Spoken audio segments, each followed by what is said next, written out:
像轻轻的吕布还用过了，他的狂铁目前来讲是可以出的。看一下狼队的第一班，进搬不搬？应该不会放了。搬了。滔博其实要习惯上来自己家的进就被搬掉，但难受还是难受的。那肯定会针对的嘛，尤其是打 BO7 更是针锋相对。更何况是现在的 MVP 榜1啊。滔博搬掉鲁班大师，滔博应该是常规的鲁班大师和盾山了。两边的关羽都用了，然后海月这个英雄是狼队用过的，那看一下狼队要不要？狼队搬是少司源，他们拆的应该是少司源加上狂铁那一套。还有海月这个英雄，滔博也要克服。打 BO7 你总不能不用这个英雄。是的。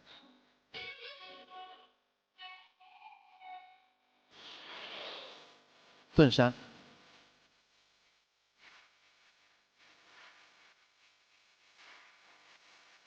石层草原，直接1楼拿枪。蓝安这边的叱咤是用过了，戈亚还在。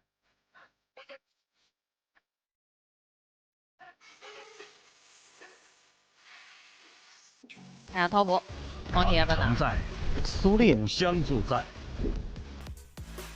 看一下射手戈亚，戈亚加上苏烈。然后中路的话，武则天，7还有武则天，苏烈加武则天，这个团控就已经足了。看一下狼队这里，打苏烈，张飞还在，幸有张飞，张飞配仓刚好。正面打不过这破塔，选了猪八戒，还有背面。猪八戒打苏烈。目前婉婉的猪八戒是3战全胜，战胜本猫。那再出一个沈梦溪，张飞应该就拿不到了。而且他不敢直接出张飞加上猪八戒，我感觉也是显得这个阵容有些笨重。第一拳，裴擒虎再来把野合。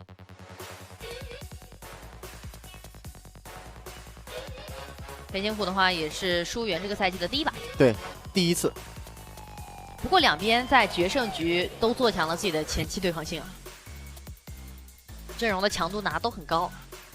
搬哪吒。他是觉得有可能是个边路摇摆位，对，有可能是个边路猪八戒，因为确实青青他的英雄池也太深了，确实存在这个可能性啊。防了一下，保护一下戈亚。那如果是，但你要按这个逻辑考虑的话，搬不完啊，对，真搬不完。这个打野位置还有一些英雄存在的，赵云还在呢，赵云、杨戬、大司命，包括橘右京。对，你如果考虑他摇到对抗路的话，还有橘右京。滔博搬个张飞，只能想到一些强势的英雄先搬了。狼队这把狂铁搬了。那五换的话，蒙恬的话不好出啊，万一这个猪八戒直接摇到对抗路去跟你打。狼队搬手火舞。在中轴强度上面的话，7还有自己的一手安琪拉，安琪拉、武则天都在。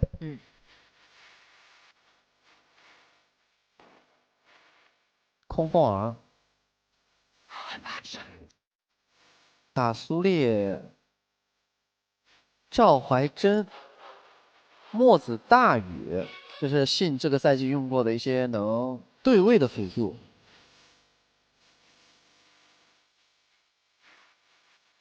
狼队把这个安琪拉也搬了，那这样7比较好用的就剩一个武则天了。是的，就选武则天。对抗路可以留一下，因为5换这里。他可以正常的去拿一个切边，他直接先出4空阵了，先亮4空阵。那这样给青青了一个选择，芈月，要不然就是影。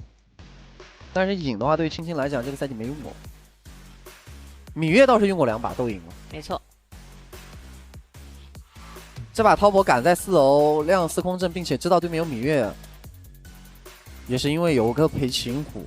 裴擒虎能够帮4空阵去压芈月，包括中期也可以去和芈月在边线碰撞上面不落入下风。赵子龙参见。真摇摆了，真对抗路猪八戒，对抗路猪八戒。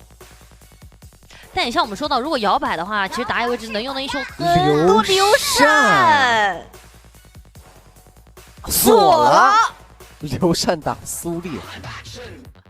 哇塞，刘禅也是比较久时间没有看到了。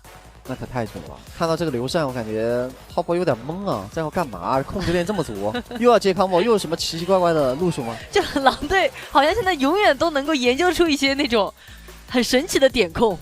天上天下，唯朕。而且狼队他现在已经稳 A1了呀，他已经拿下2小分了，滔博已经没有办法3比0、3比1了，所以这一局比赛已经对于这个 A1、A2产生不了影响了。他可能训练赛有用过刘禅去对位打苏烈。就感觉刘禅他砸的那一下的点控是可以对苏烈形成一定的威胁的。刘禅这个英雄他主要是在于手稍微有点短，对吧？所以滔博选了个手巨长的嬴政。对，而且他不单单是嬴政，他的司空震、戈亚和老虎其实都是那种长距离施法的类型的英雄，是有这样能力存在的。所以滔博这把又是偏向于手长去打消耗的类型。但是刘禅有一个点厉害，越打他比较厉害，他可以对防御塔造成干扰，让防御塔短时间内无法攻击，而且他打塔还能回血。要是狼队这个英雄还挺适合信的，因为信就喜欢在对线期去搞事情，然后突然间出现你的身后，跟正面的队友形成夹击去越你的塔。看看这把有没有什么新的思路啊？可以着重观察一下这个刘禅的走位。可以说是非常好奇了，因为今天信也说到他整场比赛是有很多自己灵性的一些想法的，包括我也很好奇，就是他们这一把打出来的这种点位的配合应该是什么样的一种思路。猪八戒摇到了一个对抗路，然后加上又是一个游走位置的刘禅，今天狼队这场比赛确实掏出了很多他们这个赛季第一次使用到的英雄。这把他可能觉得有清新的猪八戒顶在正面，这个刘禅可以在仓旁，就打到后期可以在仓旁边当一个护卫，谁进来他就控谁。因为刘禅主动去追人不好控，他比较依赖于闪现。但如果对面切自己家的射手的情况之下，他当一个保镖，他的控制可以给的很足。打到满 CD 的情况之下，他可以双1，他的开团压力相对来说不会有那么大。对。如果真要开团，那就是闪现上去开，要不然就是猪八戒闪现上去开，他去跟。如果优势的话，就站在仓旁边就好了。期待一下双方的决胜局，蓝色方重庆狼队，红色方长沙滔博。我是解说一血，我是解说潇洒。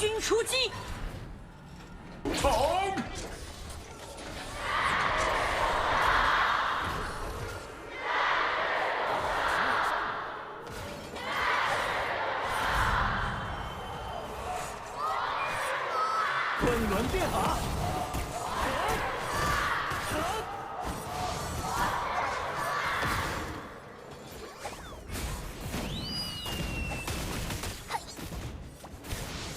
开局刘禅是先帮中，没有跟下路，那下路这个红色应该要被秒了，而且嬴政已经在赶过来了，嬴政已经把刘禅打到残血了，远程普攻，就是到手长打手短，但是草里面藏了一个沈梦溪，苏烈也过来柴火。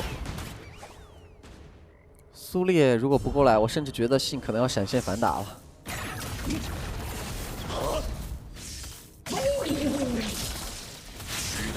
两边这把在河道视野能力上面的话，滔博的阵容其实就会更强一些。滔博直接上来帮忙控空间之灵，因为前几局这空间之灵基本上是狼队在控，但这把因为无话拿了4空阵，打的又是一个坦边猪八戒，你一定要帮他控资源的，不能让他亏边线资源，他保持一个高经济。现在看到是子焕的第一视角。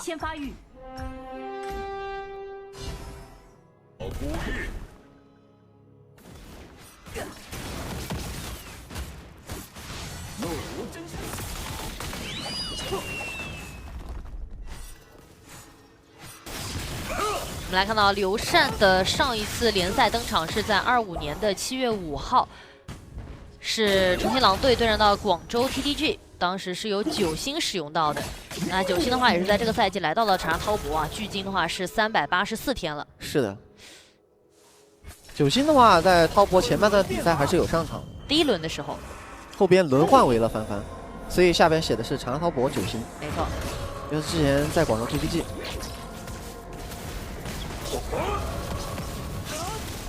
怒无真身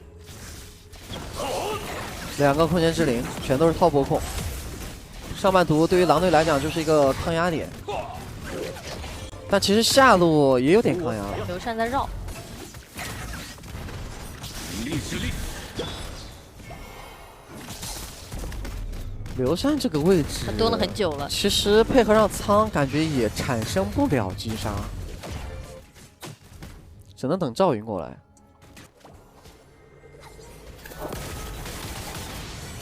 天光护我心。苏烈来了，这波翻翻应该是取消了，剑没有机会，直接收手。如果被控了触发大招，那将会进入一个大招的长 CD。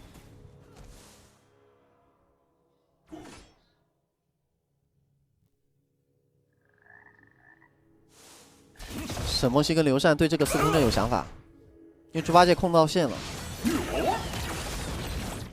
但吴焕没给机会。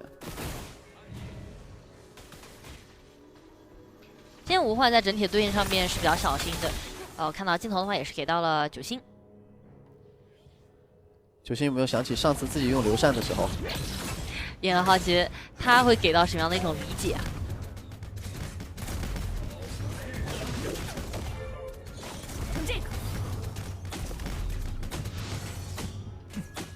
4分钟到了，司空震被压线了。猪八戒跟沈墨西在赶过来的路上，但这条龙浩博已经在开了。赵云是单吃中，那这样狼队又是一个换龙。但上路想换节奏去压司空震，没有逼大招的话也越不了。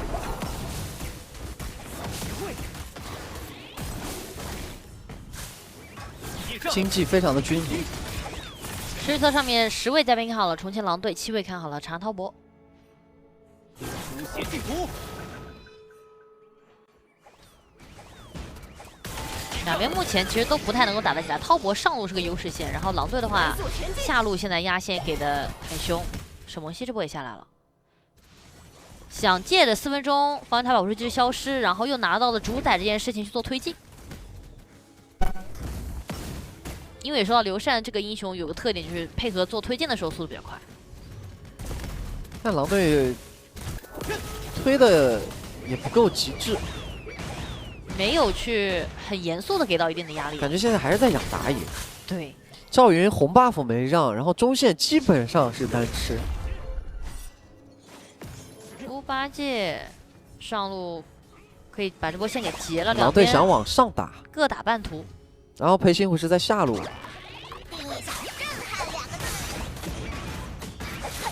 上路的塔司空震一个人是守不了的。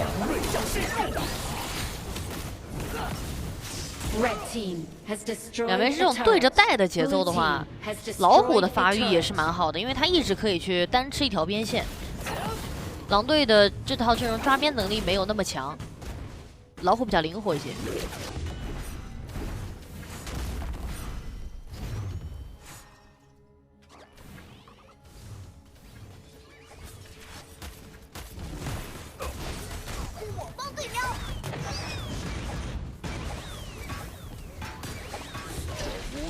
现在还是和平发育，谁都进不了野区。滔博应该要给大家接红了，这个节奏怎么感觉要维持到10分钟了？那就甚至有可能两边这个阵容10分钟谁拿龙是有机会直接平推掉的。对，他们的推进速度都很强，右边是嬴政、老虎、戈亚这种长手英雄，左边又是刘禅加苍这种推塔英雄。这波蓝安的戈亚是接了红 buff。 而且把中右的位置给占死了，中线运过去可以磨2下。这个中一塔要被磨掉了呀！今天滔博其实对于狼队的中一塔的布置，我觉得是做的有设计的。有几局推中一推的都是比较轻松的。这已经是第3局就是出现这样的画面了。他可能抓住了一个点，就是狼队经常让打野过来管中线，但打野手一般比较短。滔博利用手长打手短，而且是射手接红的这个期间。 去打你，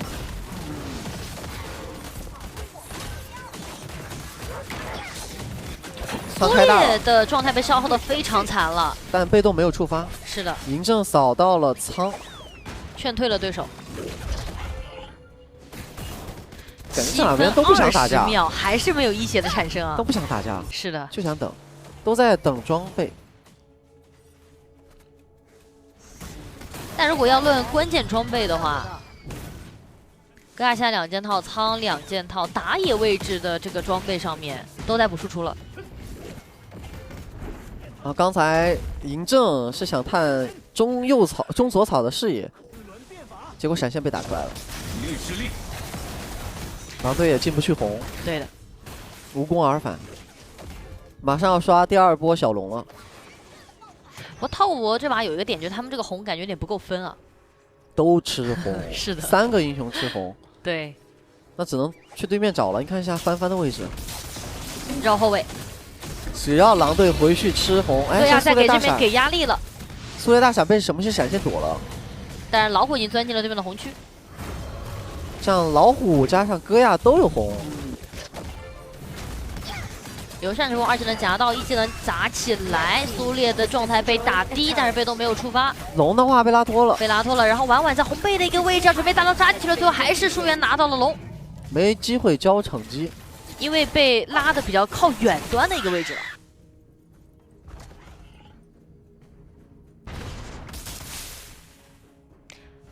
目前两边感觉真的是要10分钟一波团拼胜负的意思了。但是感觉打到后边，滔博的核心是比较多的，输出点也很足，相当于4个输出点。狼队的优势是前排控制比较多。戈亚借红上来打状态，一阵大招也扫了过去，老虎在侧面直接打掉了刘禅。哇，这就是野河的经济，打你一个游走位，这刘禅跟个脆皮没什么区别啊。这是一个7500的老虎打3500的刘禅，而且老虎拿到了1血。现在狼队就是在避战发育，在保仓的经济，没有什么主动进攻的欲望。我们看到他选刘禅的也没有出现这种什么绕后或者抱团或者强行压塔强推越塔的这种的画面。对是的，就是当成一个常规的控制符在用。但这个过程当中你会发现，滔博他正面的那个火力是很足的，戈亚加上嬴政，对吧？他苏烈其实现在帆帆他这把苏烈打得很聪明的一点是他不着急开。他就是在前面给到视野，下路打野对位打上了，老虎把赵云打到了一个半血，正好要10分钟，想先控一下对面的红，看谁交发现一个大招惩击。拦住了对面的苏烈，最后是婉婉控下了这个红。婉婉身上还有惩击的，没错，他留了惩的，而且这波苏烈是一个半血的状态，老虎的惩还没好，滔博会先拉扯，他们可能会考虑先过中线。下线也可以先过，他们这个阵容带线是有优势的。司空震这把也做了个冰霜冲击，嬴政开大，是的，苏烈苏烈大闪，大闪拍2个，然后后方的位置是司空震开大技能卡到了仓一个1技能往后走，自己的状态已经被打得非常低了。老虎这边切虎形态，侧面咬过去找到了赵云一个大招撤场，我觉得舒媛已经开始收割了呀。已经开始撕咬了。苏烈这波大闪直接拍到2个，其中还有仓直接被压退了，那狼队这个阵容没有什么伤害了。老虎肆无忌惮的去打前排，他利用这个高经济。起我身10分钟的黑暗暴君拿下，而且也说到两边在10分钟谁拿这条黑豹，谁的推进都会变得非常迅速。而且在这条黑暗暴君被长沙滔博拿到以后，感觉狼队的前排是根本顶不住消耗的。裴擒虎的手很长，他可以利用强化普攻去耗你前排的血量，就像刚刚这样。然后就是嬴政，还有一个戈亚，戈亚是一直处于带红的状态。这样狼队的塔是根本守不了的。这就知道阵容逆风之后，他只有一种方式能解：猪八戒闪开，刘禅闪开，把这个团开起来，直接去冲滔博的后排。但这个条件还是蛮苛刻的。看一下这波翻翻的苏烈，探草2技能接大招已经续了，接一个大闪，然后司空震已经就位，落地接兵甲，但比较可惜没有杀掉仓，当时兵甲没有冰到仓。舒媛的出招，暗影战斧冰痕之握破军。他这把是当收割位打的，因为刚刚也说到了，戈亚和嬴政现在有很好的不伤害的环境，所以他老虎不用急着先进场。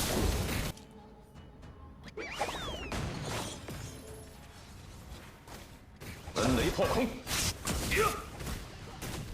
涛波是顶着羁绊在打暗影主宰，打掉了。那猪八戒这位置怎么走啊？司空震直接开大追着打，他身上是有一个末世在的，回头再一个平 A， 猪八戒没了。他身上也带红了。这种经济的猪八戒被留了，队友是接不了。而且狼队第一时间想挤过去看那个暗影主宰，又挤不过去。撤退的过程当中又被嬴政开大赶了。现在滔博开始打平推，这把他们的阵容推进速度是很快的。赵云一扎，然后苏烈这边反拍，线是被清掉了。后面还有波线，这高地狼队应该是守不了了。主要现在猪八戒还不在，他们就更难把这个团战开起来。上路的高地，蓝安点掉。蓝安也出了一个兵甲。司空震拿的是狼队的红 buff， 然后戈亚回头再吃一个自家的红 buff。裴擒虎有冰痕之握，自己有减速效果。嬴政出的有冰杖，全都带减速。没错。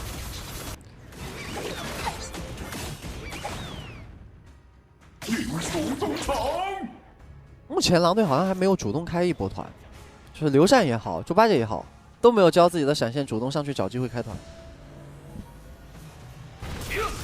因为在团战开起来之前就已经被对面长手消耗残了，所以更要开团，不开团就被拉扯。这也是我之前想说，帆帆这把苏烈他玩的好的点啊，就是他没有着急一定要把这个团战铺起来，他更多的就是在前面给到一个视野，然后让自己的后排先去铺伤害，就他不着急先动手强行和对面打这种大开大合的团战，他可以压出一个安全的距离，对，先让自己家的中单打消耗。左边的消耗手段现在是没有右边多的。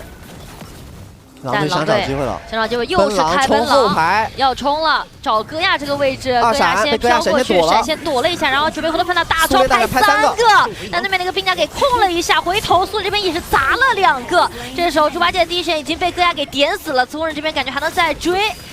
身上差一点红，但是呢，位移跟过去，到那边交了个一技能，接闪现往后头，老虎这边是直接越墙过去，对面只剩下这个沈梦溪要反跑了。沈梦溪这个位置跑不掉了，嬴政一个大招直接扫死。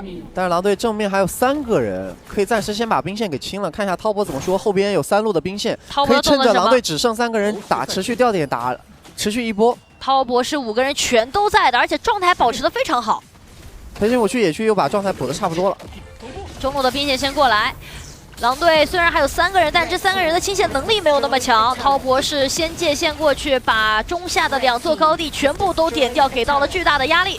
下路的线也送过来，嬴政开大直接扫过去，仓在侧面想要去补一下伤害，但直接被嬴政的大招给劝退了。猪八戒这时候在这边顶住了4个，但对面的话直接是老虎的一口反咬，2连击破到手了，兵线清掉了，用命把这个兵线给清掉了。滔博还可以持续进攻啊，后面还有波线。狼队依旧是只有3个人，赵云一扎没有很好的效果，要被对面反打到一个半血的状态。这一次的3路兵线就不好清了。超级兵在路上，狼队同样还是3个人进行一波防守，戈亚这边是一个弹射的起破，但是看一下后方，苏烈顶到了对面的一个赵云，现有一个残血的超级兵进来了，点掉了水晶，让我们恭喜长沙滔博3比2战胜重庆狼队。这一次的胜利是时隔了1007天，1707天，接近4年半的时间。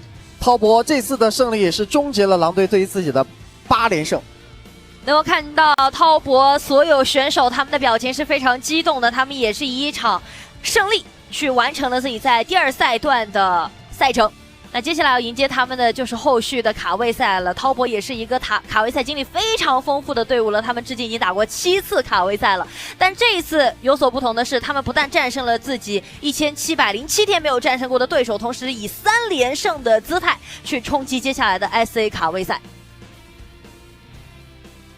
滔博的博，他们在这个赛季不是那种简简单单一次的震动，而是通过长期自己选手的坚持和对于自己技术的磨练与精进，他们想要做到的是最后通过自己的拼搏去撼动目前在联盟的一个结构。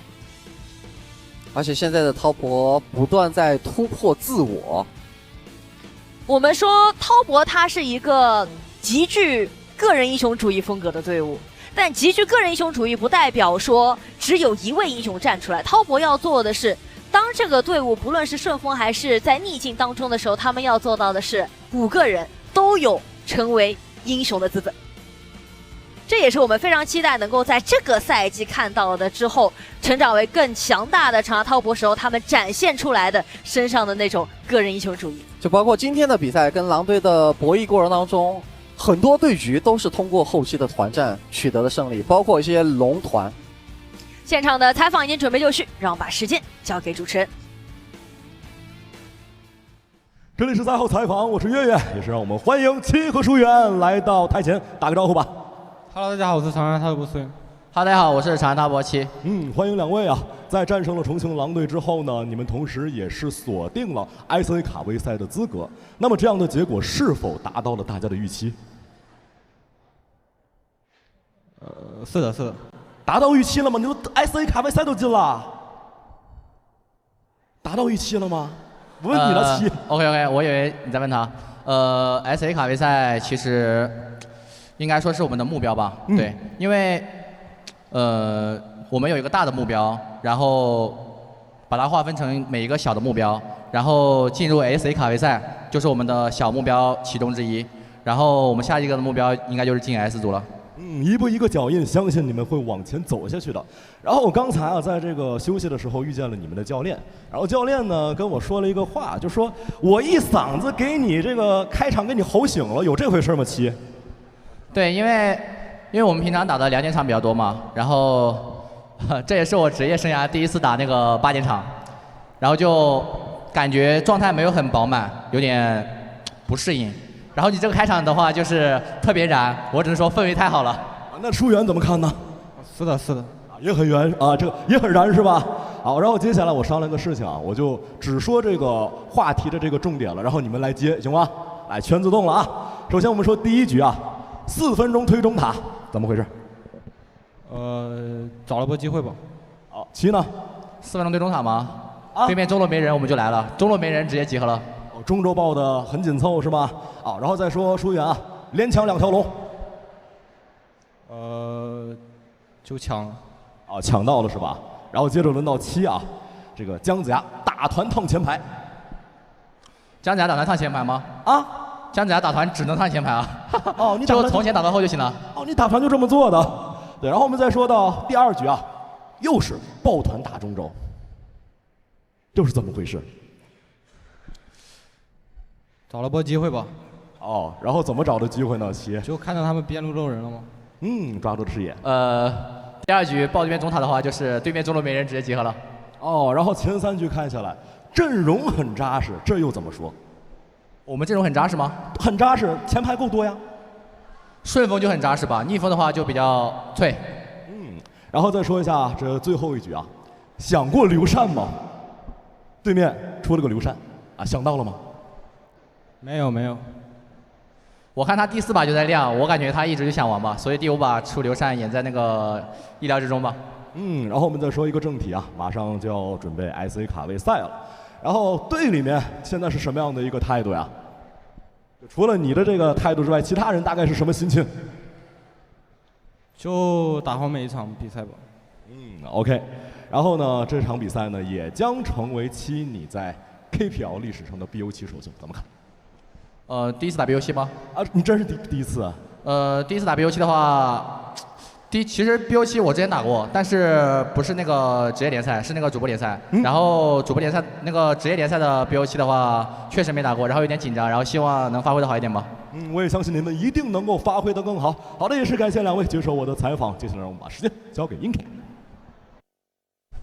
很燃啊！但是有一个人要睡着了，因为他没有打过8点场。对，疏远最近打的比赛都在比较靠前的时间里嘛。对，而且确实今天你可以看到，就是他们确实玩了非常多的多核。疏远作为团队的一个大核心，也确实燃尽了。我感觉他那个表情就是，哎呀，我那个心率刚刚开始缓下来了，有点放空自己的那个时候。感觉就是人可能差不多的这种感觉，是吧？是的，往上一站，是，结束了啊。赢了，对的，是的，打好每一场比赛，但是对于7来讲，他很兴奋，因为对他来讲看到的是一切都是全新的，也希望他保持这种强烈的探索感、好奇心。好了，那另外的采访也已经准备就绪了，马上交给月月。这里是赛后采访，我是月月。那今天也是邀请到了 SK 来和大家打个招呼吧。Hello， 大家好，我是狼队教练 SK。欢迎 SK 啊！其实首先聊的第一个问题，大家在班位上一直是在针对舒言的野核，然后在局内的时候，你们在对舒言针对上都做了哪些功课？就是看他今天状态比较好嘛，就是在搬他一些就绝活英雄嘛。还是继续在英雄上做了针对，而且我发现今天滔博很有针对性，全程在打中轴。那你站在教练的这个复盘视角上去怎么看待队伍的一个应对呢？应对的话就是他们大团还有包括龙团打得比较好吧，到时候可能后续复个盘，加强一下就是 C 位自保能力。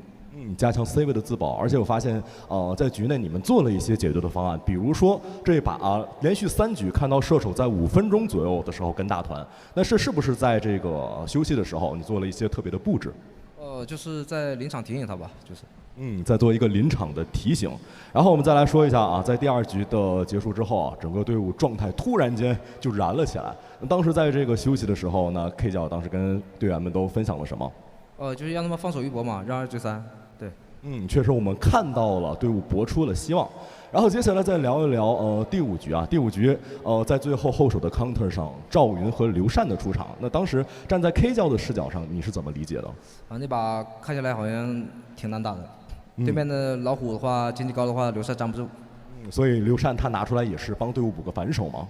这个套阵对，在我们训练赛胜率还是比较高的吧，但是在比赛里实践效果很差。也相信不断的实践会让狼队找到一些破局的技巧。那么在本场比赛开始之前呢，狼队已经锁定了 SA 卡位赛的名额。那接下来无论是对战 Hero 还是接下来的卡位赛，那队伍大家会做怎么样的调整呢？就好积极面对卡位赛吧，调整一下心态，然后尝试更多的体系。我也相信 K 教，我也相信选手们能把心态调到最好。好了，赛后采访告一段落，也让我们把时间交给殷凯。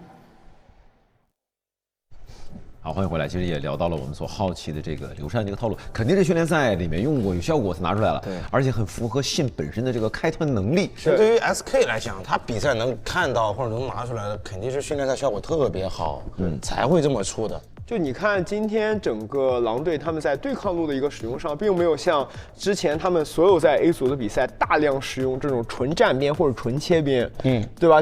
就是一直在去使用这个坦克，还有他的绝活关羽，实际上就能看出来，实际上今天整个 SK 对待这场比赛是非常非常谨慎的。我相信他那个刘禅本来可能是要等在 BO7 再去做一个使用的，但是今天确实是能看出来他们是非常想去取胜的。但是滔博，这不得不讲，整个今天是在运营上，我觉得在运营侧做的是非常好的。对，包括采访当时 SK 也说了，他们10分钟龙团处理也很好嘛。对。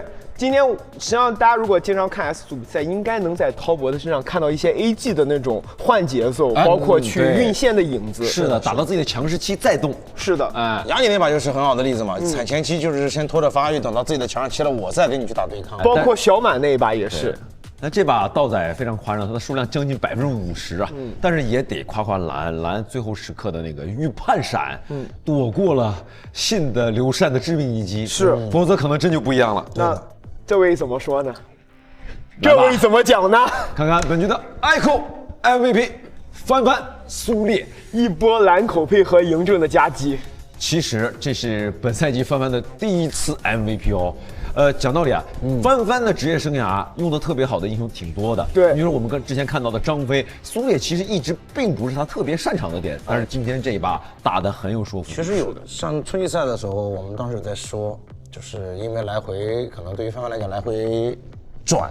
当时的状态不是特别好，对，但8点场可是以前翻那个时候最强的时间啊！这一波我就那个感觉一下就到位了，对不对？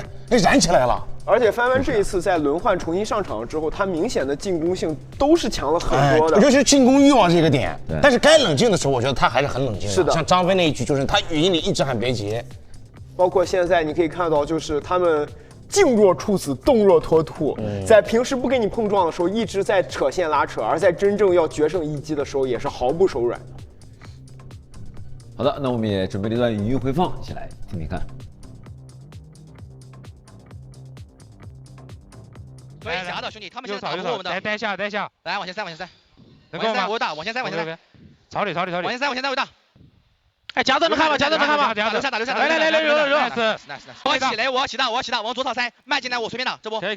往左草塞。来呗，往左草塞，我打。张一路上哪？来，放没能够吗？来，排起来。哎，狗，狗没闪，打前面。狗没闪，开龙。兄弟，这波我们一定要，这波我们要跟着大龙边塔。准备开。往前。猫没大。哎，走。打住。过来留住。过来。留住。中没闪。nice。中能放过来吃吗，兄弟？我也想吃钱。放过来。别扎对战，太阳开。过来接下，哎，夹子没上，留下。留下。可以打。别急。留下意思。来打！可以打。追。3000往里顶，打人。不往里顶，兄弟。别急，先把线进了。来，夹子。先进了。夹子杀人。还有线，杀住！继续杀。继续杀。别急，回来保状态。等线。回来等线。我三边打。看我加速往前溜，兄弟。来，往前溜。绕。绕晕。狗一血。有线，上了。这个上野，你看看。